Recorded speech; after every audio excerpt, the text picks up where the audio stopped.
right, let's see, where do I want to... You have notes? Yeah, I made notes. My inner Jody is coming out.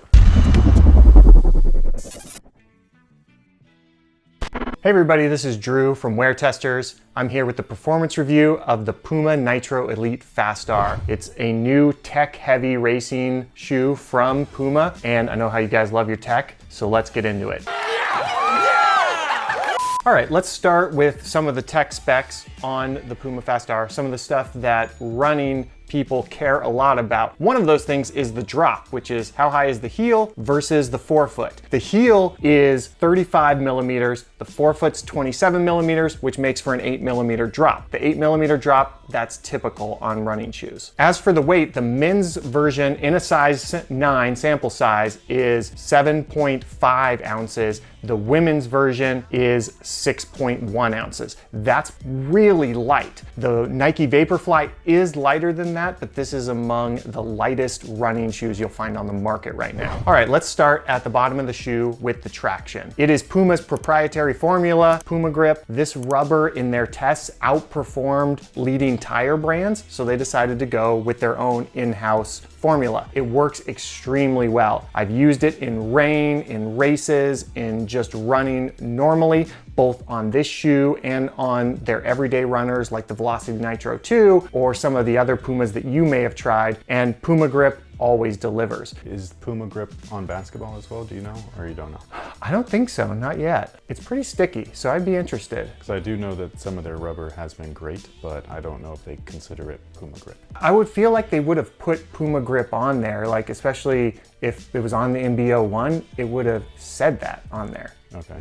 Now to the midsole. Now this is a first in the running shoe industry. They've got two separate foams in the decoupled midsole. If you remember the Aurora BL, same foam, heel and forefoot. Now in the Fast-R, we've got what feels like Pro Foam in the heel. So those of you familiar with Puma's original basketball line, you know it's just kind of a version of EVA. But in the forefoot, we've got a supercritical P-Bax foam, which Puma calls their Nitro Elite foam. And so the juxtaposition between the heel and the forefoot is crazy. At first, when I started running in these, I was tired from a workout the day before and just took these on a slow run, and I was heel striking a bit and I didn't like the feeling. So if you're a big time heel striker that can never get to the midfoot or forefoot, I don't know that I can recommend the Fast-R because it just doesn't feel great. However, if you're using these for speedy days or you land midfoot, forefoot dominant, I would say this is a great shoe because this P-Bax in the front, the Nitro Elite, is so bouncy and so nice. And if you're someone who lands kind of at the midfoot, your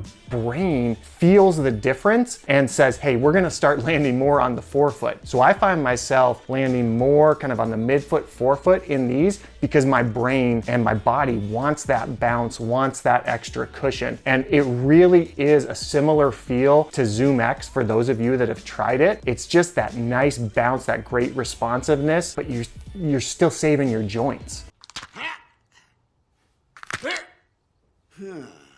With the midsole being decoupled as a forefoot striker, does it feel like it bows down or it's still super stable? It doesn't feel like it bows down, and I think that's because of the power plate, which is the carbon fiber plate. And so what happens is the carbon fiber plate, you can actually see it here. It's scooped. So it starts higher in the heel and goes lower in the forefoot. And so you can't, of course, see that here, but people have torn this apart and it is now kind of industry standard practice for the carbon plate to scoop so that it keeps your foot stable, and then it really helps. You can see here, it's like hard for me to bend it with my hands, but the foot can bend it and then it rolls off real quick. And so what we've found out over the last, let's say 5 years in running shoes is that if you pair a supercritical EVA or a P-Bax foam, whether it be Zoom X that's straight P-Bax or a supercritical one like Nitro Elite, when you pair that with a carbon plate in the middle, it's the two things working together. I mean, everyone that played basketball before knows we've had carbon plates in shoes forever. But what it is the placement of that carbon plate in between layers of super bouncy foam allows you to have enough stability while still still getting that kind of like rocket forward or responsiveness or bounciness that sets apart these racing shoes from everyday shoes you would wear. All right, moving up to the upper, we have a complete mono mesh see-through upper. So wear some cool socks because you will see your socks in there. I don't really love the see-through uppers. They're really doing it for weight savings. You'll see these a lot across racing shoes in the running industry. This is a good time to get into support because a lot of these racing shoes, including Nike's Vaporfly and Alphafly, are not great in the support department. The Fast-R is great in the support department. Part of that is the mono mesh. It just doesn't have much stretch. It's got just enough for you to toe off very comfortably, but it keeps your foot on the footbed. It's also helped by this and this, which are a thing called power tape. It's really like a vinyl overlay, but what it does is strengthen the toe. So especially when you're making a quick corner, which thankfully we don't have to do a ton in running, but occasionally race courses or things like that require it, you're not going to get over the side of the midsole. Now, it also helps that the midsole is nice and wide, which keeps the foot more on the footbed as well. Even the heel widens a bit, so you've got some natural outrigger. So the upper does its job of keeping your foot on the footbed, but the base also widens nicely, which has an outrigger effect. So any tight turns, you're not gonna get over the side. You're not gonna be at risk of spraining an ankle. What's with the shark fin in the back? So I was gonna mention the shark fin. It does nothing. I think it's just there for looks. Maybe they're gonna have some colorways that take advantage of it, but maybe it does something for stability. It's kind of acting as a heel counter slightly, but it's not a beefy heel counter. You see, I can still really press the shoe in. Let's talk about this knit piece up here. Tongue is really comfortable. It's gusseted, so it's attached below the midsole, and you do have a pull tab. I know a lot of people want pull tabs on their running shoes. This one's a little bit small to get your finger in, but helps you put the shoe on. You also have Achilles pillows on both sides, which is common on race day shoes, but it's a nice touch because it makes the upper fit just a little bit better. They're nice. The insole is very thin, used to have lettering on it. It's gone after 50 miles. It is not ortholite. It's more like a styrofoamy type foam, nothing special. It feels like it's got enough rebound though that doesn't feel caked. Like yeah, no, it's not like the Nike running insoles that are like gone after one run. It's at least in the forefoot, it's still rebounding nicely. Now in the heel, there's nothing there anymore. As far as sizing, go true to size. Wide footers, you should be good. There's plenty of room in the forefoot for toe splay and wide feet. One thing to note when you try them on for the first time or do your first run, tie them a little loose because it's really easy to get these things too tight and cut off your circulation. All right, now tell me, could you use this shoe as a cup? As a cup? Yeah. Oh, for your little shoeys? Yeah. That's gross, man.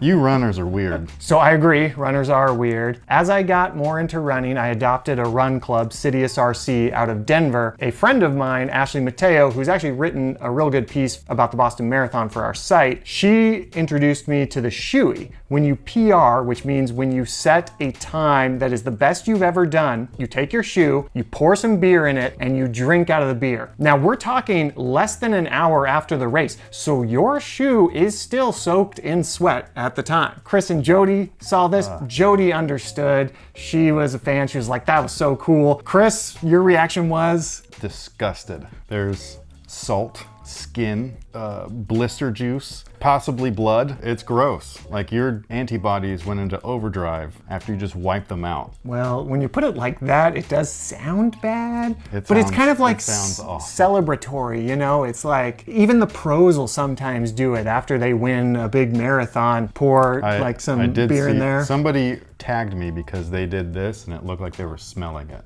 And they were like, hey, they're doing the Nightwing. I'm like, no, Nightwing doesn't drink from his shoe. It's a weird runner thing. And like, honestly, as you guys transition, you know, if you ever have to retire from basketball, God forbid, and start. I just did. Well, I'm saying. I'm done. Well, I know. But totally retired. And you're kind of more riding bikes. That looks dangerous, being on your phone, skateboarding. All right, was filming myself. But like people tend to like go ride bikes, they do CrossFit or they do running. They do like one of those. And so if you get into running, you'll find there's some weird stuff. Like someone once told me never trust a fart after mile 13. I've heard that from you. It's true. I think we've grossed you guys out sufficiently with crazy runner stuff. Thanks guys, and appreciate you.